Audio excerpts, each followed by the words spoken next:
All right, agitations one way or the other. Uber and Bolt drivers in Lagos have begun an industrial strike, and certainly that is not news anymore against e-hailing transport firms and unfavorable business practices by the companies. As the drivers under the Professional E-Hailing Drivers and Private Owners Association had earlier sent a letter to the e-hailing companies for an upward review of the transport fares to reflect current economic realities, or they would withdraw their services from Monday, April 19th, 2021. And the national president of the association, Idris Shonuga, says until the demands of the drivers are met, there is no going back on the strike. Now, the drivers are demanding an immediate and proper profiling of all riders patronizing the e-hailing services, an immediate joint upward review of the fare to meet the current economic realities, adequate welfare packages for drivers, and compensation to the family of those that lost their lives or permanently disabled, amongst others. So joining us to discuss this is National Secretary, Professional E-Hailing Drivers and Private Owners Association, Titilayo Ajani. Titi, it's good to have you join me now. Good morning. Good morning, sir. Great. And I have my colleague Veronica here with me as well. Veronica, it's good to see you. You're not e-hailing person anyway. I am not. I'm just a passenger. No, but it's good to have you by me this morning. Now, Titi, let's start with you now. Your union is on strike. Yeah. Can you make us understand some of the reasons you're going on strike right now? Some of the reason why we are going on the strike is insecurity, which is part of it. Our drivers are being killed daily. Their cars are being snatched at gunpoint. Their items are being stolen inside the car. And this by passengers? Yes, like their phones. And these app companies will not provide the details of such, probably a driver that is killed, that his cars was being snatched. A driver that's got a trip in our midst right now, that didn't get to his or her destination, so they should be able to provide such details of the riders that actually ordered such trip. But this app company will tell us that this trip wasn't, and the driver was not an on-active trip, why the driver actually took the trip in our midst. And so eventually we heard that such driver is dead, or probably he's been injured on such trip. At the end of the day, they will even tell you he's not an active driver. They will log his or account out from their website. So that is one. Then two, ridiculous fare. This fare right now is not actually commensurate to our earnings right now, since in the labor market have actually skyrocketed. So we are not telling them to hike the price, but at least to be fair for us, to be commensurate. Because when Uber came in and when Taxify came in, when they slashed the price of the service in 2017, their commission, which is 25%, was not slashed down, whereas our price was slashed down with 60%. Because when cancellation fee then was 1,000 naira, the slash is to 400 naira. They didn't slash their price of the service. All right. So the point there is, the demand here is that the fare should be fairly increased a little bit. Yes. So that you can get what is due you based on the realities based right on now. the reality, because we are the owner of our service. We are the owner of our cars. We maintain the cars. We service the car. We fuel the car. And we manage the riders at the same time. Okay. And these app companies, they are only deploying technology into the labor market. All right, which has helped to unify and aggregate all of that together. Yes. We'll come back to the issue of the processes and what you have done to engage the companies before going on strike. We'll come back to that. Now, Veronica, I know you've been listening. You've been hearing all of these issues, from even complaints from the passengers on one hand sometimes, and then the drivers, the e-hailing drivers on the other hand. Absolutely. Share with us some of the stories you have heard. Now, as much as it is sad that we get to see some of these drivers face these issues of insecurity, it also happens on the part of the riders. Okay. We've had issues where the drivers harass passengers. I'm sure you people have heard that as well. Drivers harassing riders, you know, as telling them that they are not going, and they drop them in the middle of the road, even at dangerous times. Yes, there are reports everywhere.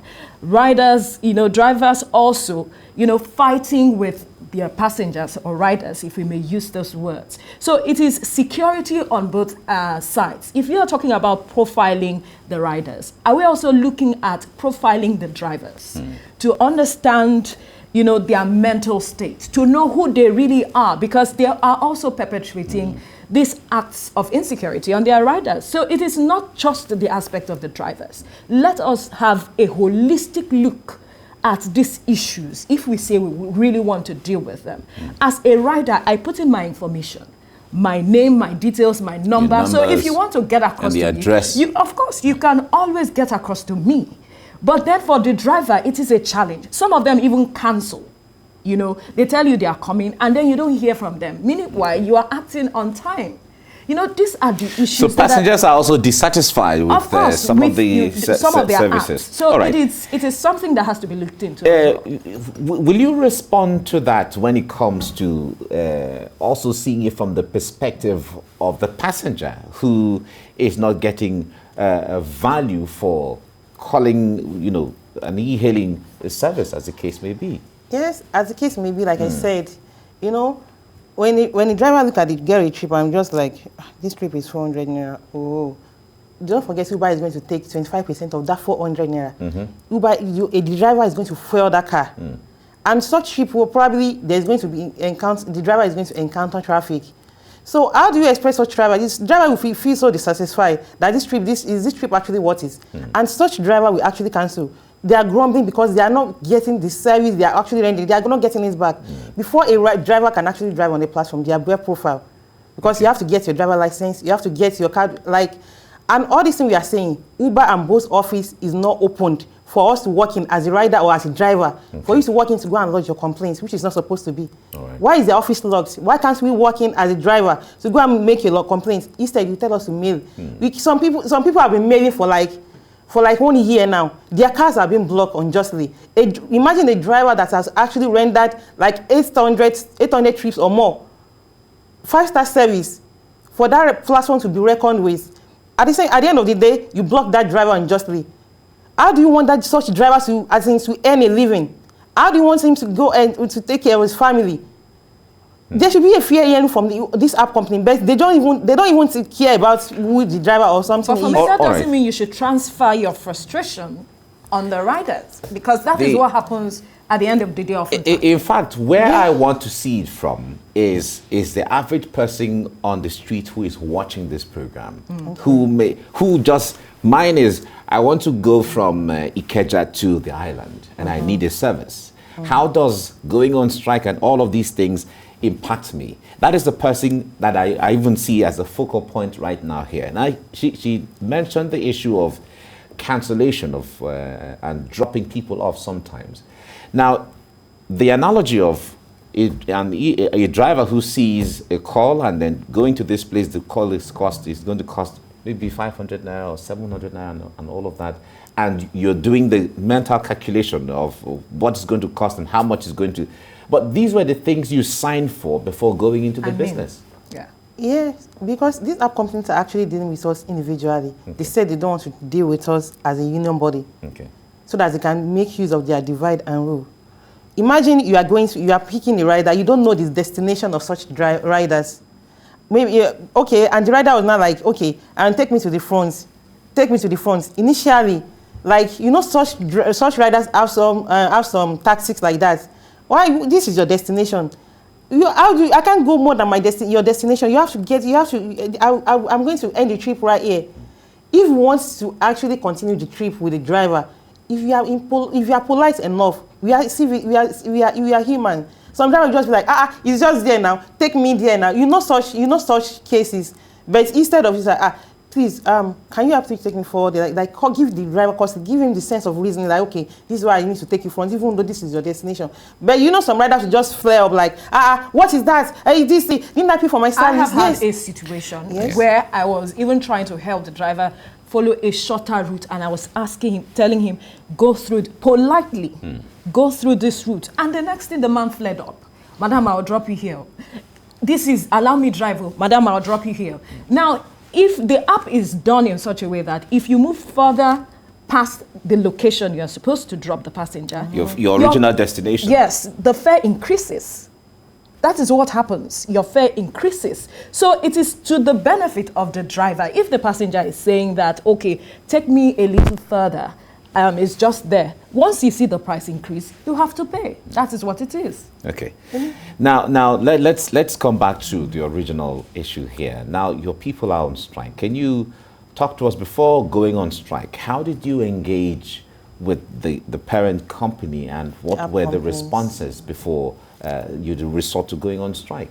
We wrote to them quite numbers of time right now. And the last time we wrote to them was in September last year. Okay. We wrote to them, their office was not opened, whereas we try in as much as possible to get across to them. We didn't get any response from them. We have mailed them. This strike that we embark on right now, we wrote to them again as usual. We submitted the letter. I submitted the letter. Even before we submitted to both, you can imagine a company, their security told us that they are not around, that they are working from home. But because my president has a contact, because the meeting they had with Governor Sanwo-Olu, they exchanged contact from there. Okay. My president had to call one of their HR there. It was a lady that now called somebody from the office, and the person came out to come and collect the letter. Just imagine, they are not even giving us opportunity to the security that cannot even the office is not open. Just imagine. We are partnering with you, that because of the 25% you are making from us, that is why you are thriving. We don't have access to you. Why is the office closed? Why you are in the office? So in this case, there hasn't been any interface between your union and them. With them. They refuse to acknowledge the letter. You mentioned Governor Sanwo-Olu now. Was there a meeting the governor called? Yes, there was a meeting. The governor told us. Yeah. The governor told us to synergize, and there should be an insurance for both riders and the drivers in case of eventuality. Okay. Like the case of a driver that has been killed right now. Like probably they snatched their cars. This app company, they should have insurance that covers for them, even for the family of the drivers that have lost their lives, for the family of the driver that are disabled. I have a case of Tommy Waziri that is being shot in the eyes on an active trip. This Tommy Waziri is blind completely. He can't see anything. Before this app company is like, this guy has written to this app company, because the main reason why this guy actually lost his sight eventually, because he couldn't raise money for the surgery, because he has pellets in his eyes. He couldn't raise money. He wrote to this boss, wrote to them. They didn't acknowledge. They didn't even see him. Right now, his accounts, they have logged him out of the system. He can't log into the system. When you are subscribing to use the app or to become, to work with them, what were the terms? What are the agreements as to this is what I'm entitled to, and at so time I'm supposed to have this. If this happens, this is what are those things? Initially, on their terms and conditions, they don't want to take responsibility. All these outlying things, probably insurance, is in their T&C that they are not going to take responsibility. Yeah, but when you are applying, for instance, I have a car now parked outside, and I want to enroll to become an e-hailing person. What are the things that I'm entitled to if I'm working with these people, any of the companies at all? At least you are entitled to insurance. Okay. So insurance for if something happened in case of eventuality, for them to pull. And there are forms you fill to that? No, it's just online. It's just online. You fill your form. Whether it's online or physical, but there are forms you fill which is legitimate from them. Yes. Okay. That is from the you sign in with them, and you have to fill all the necessary documentation. So then they accept you. Okay. Yeah. Has there been any of your drivers who have who had benefited from insurance, who had insurance, cover from any circumstance in the past? In the cases of insurance, the only thing they will tell you that you have to do 52 trips. If you do 52 trips, that is when you are actually entitled to an insurance. Okay. Just imagine the streets of Lagos. But you signed to it and you agreed to it at the start. No, that wasn't an agreement. That's actually just pop on. Probably they just look like they just pop that up for you. That isn't an agreement. That just come probably by weekend now. You just do 52 trips to be entitled to this. And this, because of this, that's like a bonanza. like a isn't it? bonus, because of this trip, a lot of drivers would just be like, if I'm actually able to do this, then I should be able to get this. You know, they would drive till they run into accidents, and at the end of the day, they don't get it. It's only few drivers that I can actually say they have actually gotten this bonus. All right, I am interested in your meeting with the governor. Yes. Can you share with us what you agreed at that point? Because now that you have some grievances, if you have to go back to the governor somehow to say, okay, we came here and you spoke to us at a point. What we all agreed before you has not been implemented. What is the way forward? Because if you can't reach them, of course, the governor has whatever it takes to reach them. Yes, we have written to the governor right now. We have written with him because part of what that was deliberated on is just for us to synergize. They should see us as a partner. They should see us as an operator. Because they are not seeing us as an operators.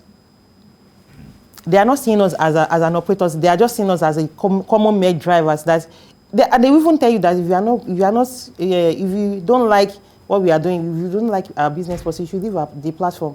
Just imagine somebody leaving the platform. What is that person going to create in the society? All right. I understand your president is in police custody. What is the offense? Yesterday, we were supposed to come together for us to address our drivers on the updates.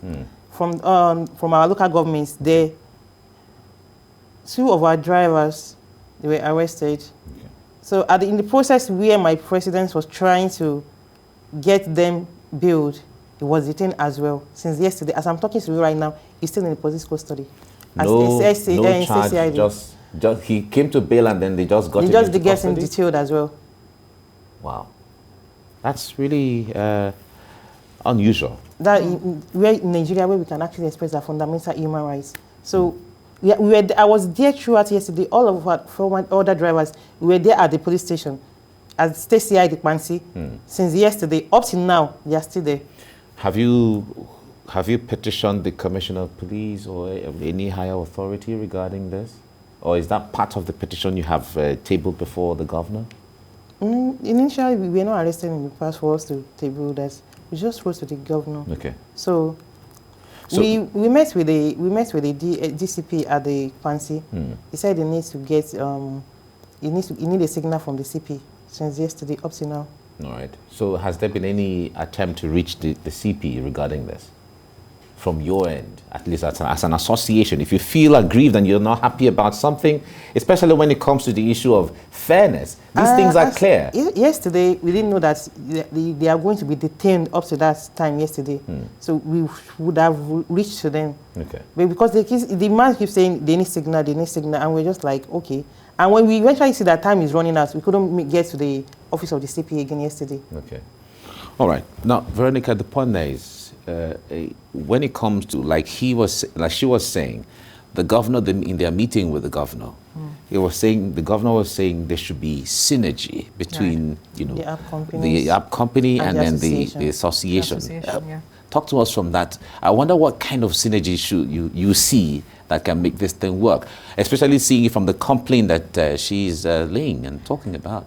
I think that the synergy would begin with there being an access for them to communicate directly with that interface is really people, because it's very important. You can't be talking to me from out of space. There has to be some level of, because I am offering a service where it's like you're rubbing my back, I'm scratching your back and all of that.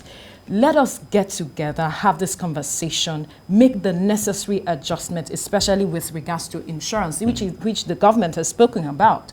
Because I don't know how far they intend to go with driving home their point. They are talking about just 1 week. Afterwards, what happens?